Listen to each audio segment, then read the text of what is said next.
अरे, स्कूल जाने के लिए सवारी चाहिए?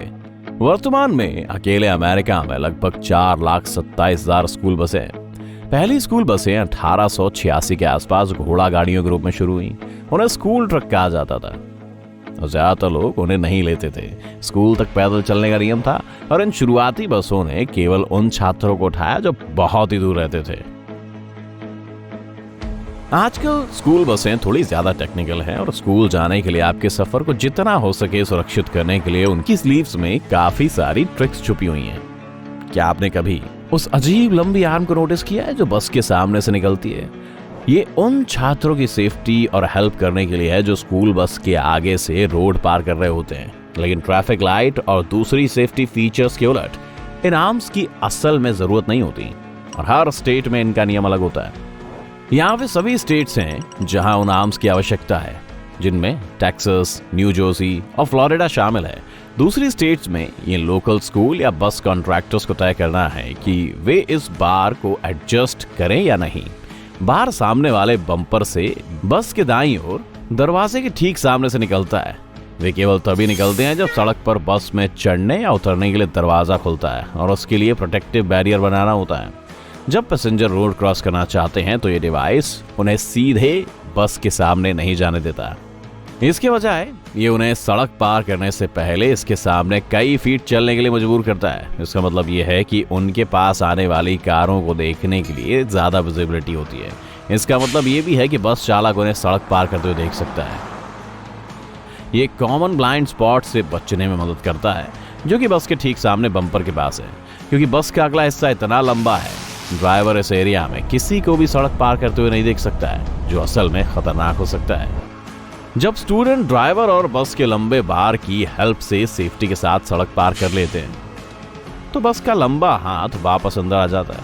बस से चिपके हुए एक बड़े से बार के साथ ड्राइव करना किसी भी हालत में सही नहीं होगा। जी हाँ, सोचिए, पहली बार 1992 में सेफ्टी बार सामने आए जब उन्हें वॉशिंगटन में सभी बसों को इंस्टॉल किया गया था। आमतौर पर वे तार और प्लास्टिक से बने होते हैं और बस के समान पीले रंग में रंगे जाते हैं। स्कूल बस के रंग की बात करें तो लाल रंग देखने में सबसे आसान है और ज्यादातर लोग इसे सावधानी से जोड़ते हैं। लाल रंग आसानी से बिखरता भी नहीं है और इसे दूर से भी देखा जा सकता है। इसके बजाय स्कूल बसें पीली होती हैं क्योंकि ये चमकीली होती हैं। इससे कम रोशनी और कोहरे में इन्हें पहचानना आसान हो जाता है। क्योंकि बस का असल काम बच्चों को स्कूल ले जाना है और अक्सर सुबह के समय अंधेरा रहता है, खासकर ठंड के महीनों के दौरान। यही कारण है कि पीले रंग का उपयोग करना समझदारी है, लाल नहीं, क्योंकि ये असल में बसों को सड़क पर नोटिस करने लायक बना देता है, जिससे सेफ हो जाती हैं। काले अक्षर भी लाल की तुलना में पीले रंग पर ज्यादा आसानी से दिखते हैं।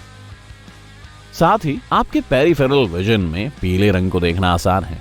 ये एक फैंसी शब्द है जब आप अपनी आंख के कोने से किसी चीज को सीधे देखे बिना देखते हैं। लाल रंग से रंगी हुई उसी वस्तु की तुलना में आप अपनी आंख के कोने से एक पीली वस्तु 1.25 गुना ज्यादा देख सकते हैं। ऑफिशियल कलर को national school bus glossy yellow कहा जाता है और यह असल में एक ऑरेंज येलो मिक्स है। हालांकि इस रंग की बसें सिर्फ अमेरिका और कनाडा में मिलती हैं। जापान में उनके पास सुपर कूल बसें हैं जिनमें बिल्लियां, पांडा और कुत्तों जैसी शेप वाले जानवर शामिल हैं। उनके पास आपके फेवरेट कैरेक्टर के शेप की बसें भी हैं। उदाहरण के लिए पिकाचू, स्नूपी और हेलो किटी। हैरानी की बात है कि अमेरिकी स्कूल बसें काफी तेजी से नहीं जा सकती, जो एक और आसान सुरक्षा फीचर है। वे लगभग 105 किलोमीटर प्रति घंटे की मैक्सिमम स्पीड पकड़ सकती हैं। हालांकि उनके लिए लोकल स्पीड लिमिट के कानून आमतौर पर कम हैं। एक अमेरिकी पॉल स्टेंडर देखना चाहता था कि एक स्कूल बस कितनी तेजी से जा सकती है। उन्होंने इसमें एक जेट इंजन जोड़ा जिसने इसकी गति को 590 किलोमीटर प्रति घंटे तक बढ़ा दिया। अपनी सीट बेल्ट बांध लें। अरे रुके, सफर को जितना हो सके सेफ बनाने के लिए बस कंपनियां इन सारी परेशानियों को उठाती हैं, फिर भी बसों में कोई सीट बेल्ट नहीं होती। सीट बेल्ट कार दुर्घटना होने पर हमें बचाने के लिए डिजाइन की गई है और ये हमारी जान बचाती है। लेकिन ये सुनने में कितना अजीब लगता है। स्कूल बस में सीट बेल्ट होने से ये सेफ नहीं हो जाएगी। स्कूल बस से सफर करना असल में कार से ट्रैवल करने की तुलना में 40 गुना ज्यादा सेफ है। और कुछ एक्सपर्ट्स का ये भी कहना है कि स्कूली बसें उन सभी में ट्रैवल का सबसे सेफ तरीका है जिनमें प्लेन, शिप्स और ट्रेन शामिल हैं। ये सब कंपार्टमेंटलाइजेशन की वजह से होता है। ये एक डिवाइडेड बॉक्स में रखे अंडे के कार्टन में अंडों की तरह है। इसका मूल रूप से मतलब है कि सभी सीटें एक दूसरे के करीब होती हैं और इनमें ऊंची बैक होती है जो गद्देदार होती हैं। अगर कोई एक्सीडेंट हो जाता है और कोई स्टूडेंट आगे की तरफ गिरता है तो वो केवल थोड़ी दूर तक ही जा पाएगा।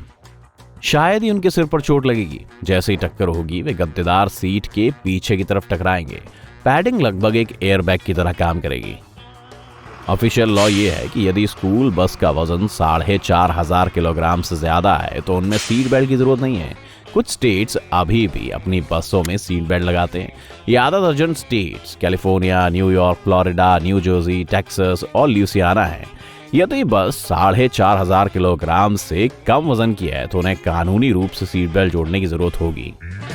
एक दूसरा खास सेफ्टी फैक्टर ये है कि पैसेंजर बस में ग्राउंड लेवल से ऊपर बैठते हैं। इसका मतलब है कि अगर कोई दूसरी गाड़ी बस से टकराती है तो टक्कर का जोर सीटों के नीचे महसूस होगा। बस के किनारे की ब्लैक लाइन सिर्फ खूबसूरती बढ़ाने के लिए नहीं है, वो असल में मेटल से बनी होती हैं और बस की दीवारों को मजबूत करने के लिए वहां लगाई जाती हैं। अगर कोई टक्कर होती है तो ये एक्स्ट्रा मेटल बार्स ज्यादातर फोर्स को झेल सकती हैं, जिसमें अंदर बैठे पैसेंजर्स को प्रोटेक्शन मिलती है। इसका मतलब ये भी है कि दुर्घटना बड़े एरिया को प्रभावित नहीं करेगी।